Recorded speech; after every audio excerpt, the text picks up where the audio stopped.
Imagine I told you the contemporary global economy wasn't shaped by democratically elected leaders or military strategists, but rather by an obscure network of maritime tycoons operating what essentially amounts to an organized syndicate. You'd probably assume I was describing some far-fetched economic thriller. Now imagine I explained that this syndicate has maintained an iron grip on international commerce for over 150 years, systematically eliminating anyone who threatened their dominance. You'd wonder why this isn't front-page news. And if I revealed that this exploitation, this absolute stranglehold on the prices of virtually everything you purchase, wasn't conducted in shadowy backrooms, but rather in full public view, sanctioned by the planet's most influential governments, you'd rightfully demand answers. Why hasn't anyone dismantled this system? Why has this enormous monopolistic structure been permitted to flourish for nearly 2 centuries? The explanation is both unsettling and straightforward. Their presence and complete domination of maritime trade routes have been considered an unfortunate necessity. The logic suggests that without their existence, the worldwide economic system would descend into complete disorder. This isn't about clandestine organizations. This is about the individuals who control the vessels, the ones who determined that preserving capitalism required destroying competition itself. Today, we're going to dissect this puzzle methodically. But before we journey to the 19th century, we need to examine the evidence from our current moment. Remember the pandemonium of the pandemic years, when global activity essentially ceased, when manufacturing facilities fell silent and independent enterprises permanently closed? It represented extraordinary economic suffering. Yet, while the planet was hemorrhaging, one particular sector was discreetly executing the most audacious corporate theft in recorded history. During 2021 alone, the worldwide container shipping sector produced approximately $190 billion in pure profit. Not revenue, actual profit. This single year's windfall exceeded nearly 5 times the aggregate profits this entire industry had accumulated throughout the preceding decade. Between 2010 and 2020, these corporations barely survived, frequently operating at losses. Then, suddenly, overnight, they were generating more wealth than Apple, surpassing Saudi Aramco, out-earning the financial institutions that essentially govern the global economy.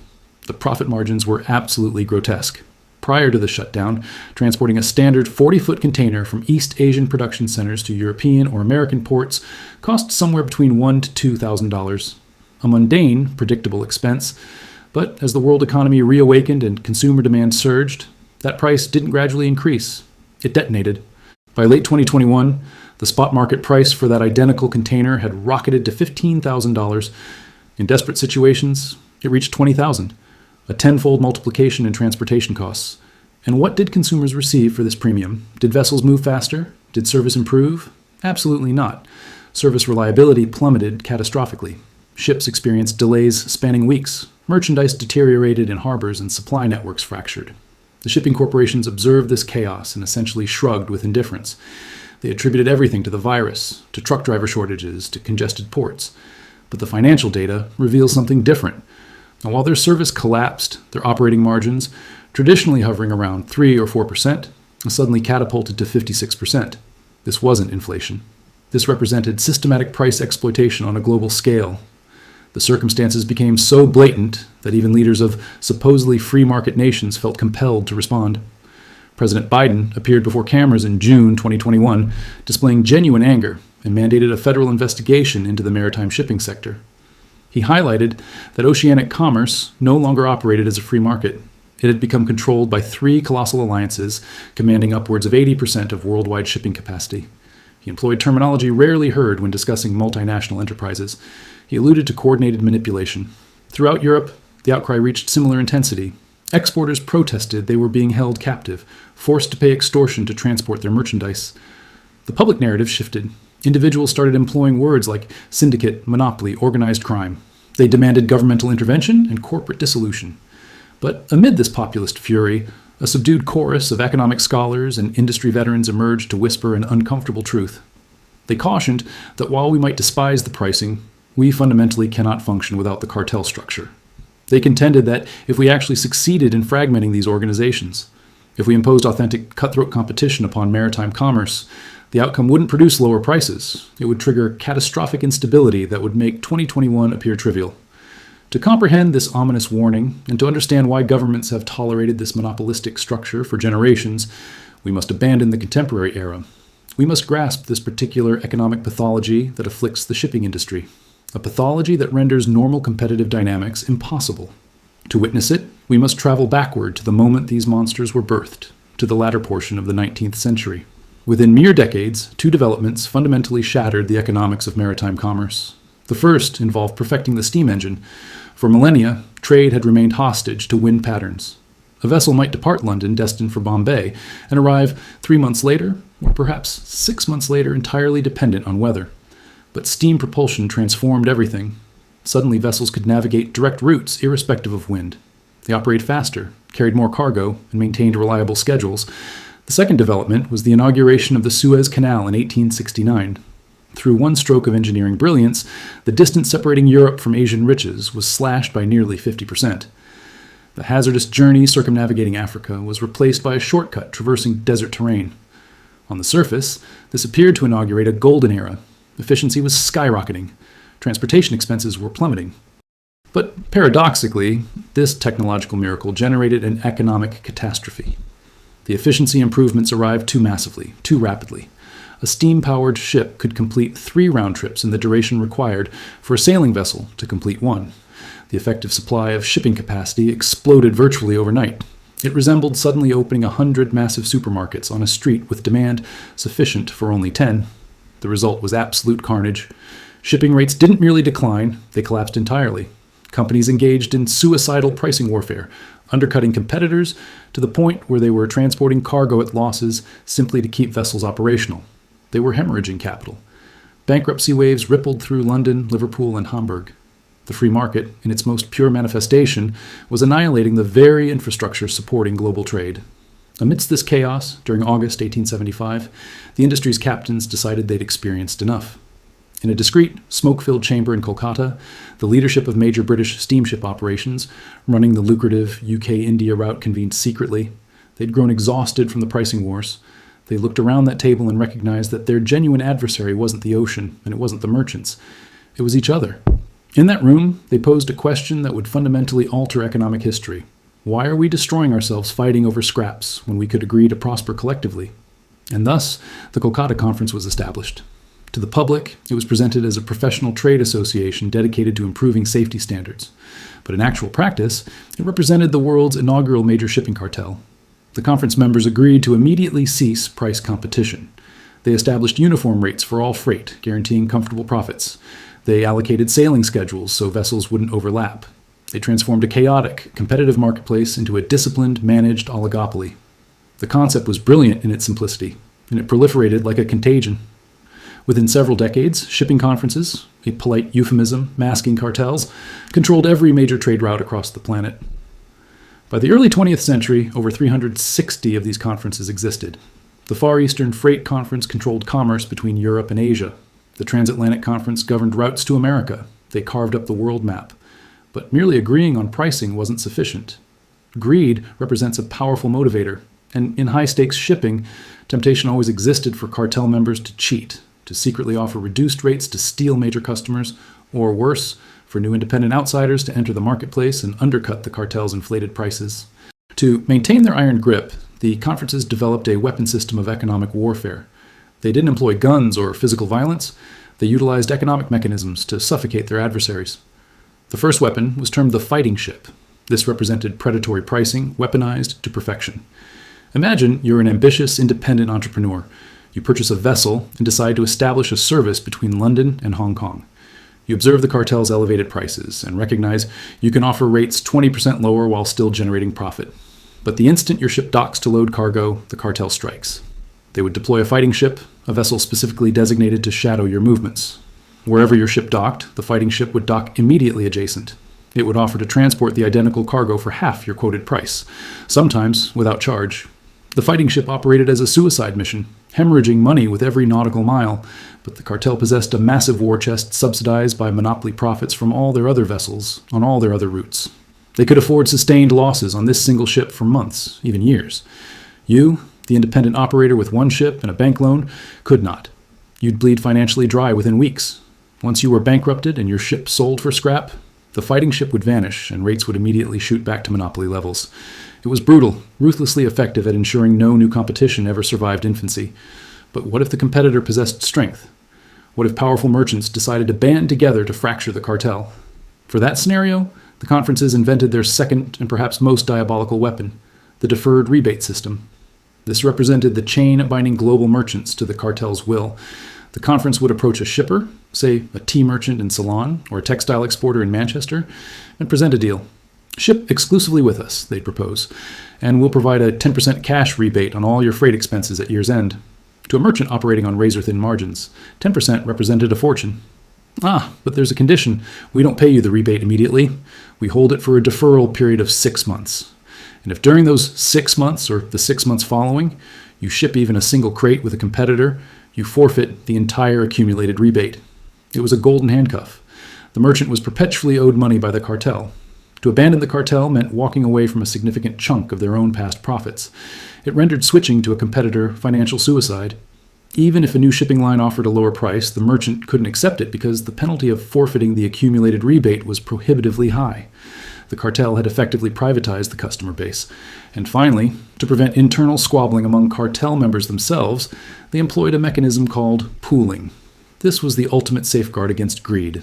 Instead of each company retaining what they earned, all revenue from a specific trade route was deposited into a central pool. At year's end, the pool was divided based on pre-agreed percentages. Company A receives 20%, Company B receives 25%, regardless of who actually transported the most cargo. This completely eliminated the incentive for internal competition. Why hustle to acquire more cargo if your share of the pie is predetermined? It was socialism for capitalists, ensuring that every club member survived comfortably regardless of their performance. Now you're probably asking the identical question that enraged merchants, reformers, and politicians asked for a century. How was this legal? How did governments permit this blatant racketeering to continue? We're discussing the era of trust busting when Theodore Roosevelt was fragmenting Standard Oil and railroad monopolies. Why did the shipping cartels receive a pass? The answer brings us to one of the most counterintuitive concepts in economics, a theory known as the empty core. To understand it, we must examine the unique economics of the sea.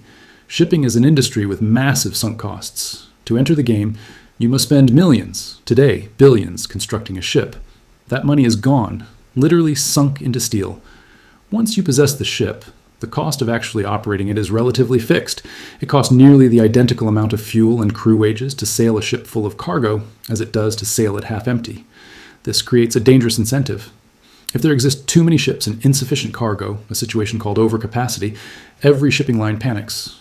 They'd rather transport a container for $1 than for $0 because $1 is superior to nothing. In a truly free market, this panic leads to destructive competition. The prices get driven down to the marginal cost, which in shipping is practically zero. But at zero revenue, the shipping lines cannot service their debts. They go bankrupt. When they go bankrupt, the ships are scrapped and capacity disappears. Suddenly, there aren't enough ships. Prices skyrocket. Attracted by elevated prices, new investors rush in, construct too many ships, and the cycle of destruction restarts. Boom, bust, boom, bust. This volatility is a nightmare for global trade. A factory in Manchester needs certainty that a ship will be in Mumbai next month to collect its goods. If shipping lines are going bankrupt every other week, supply chains crumble.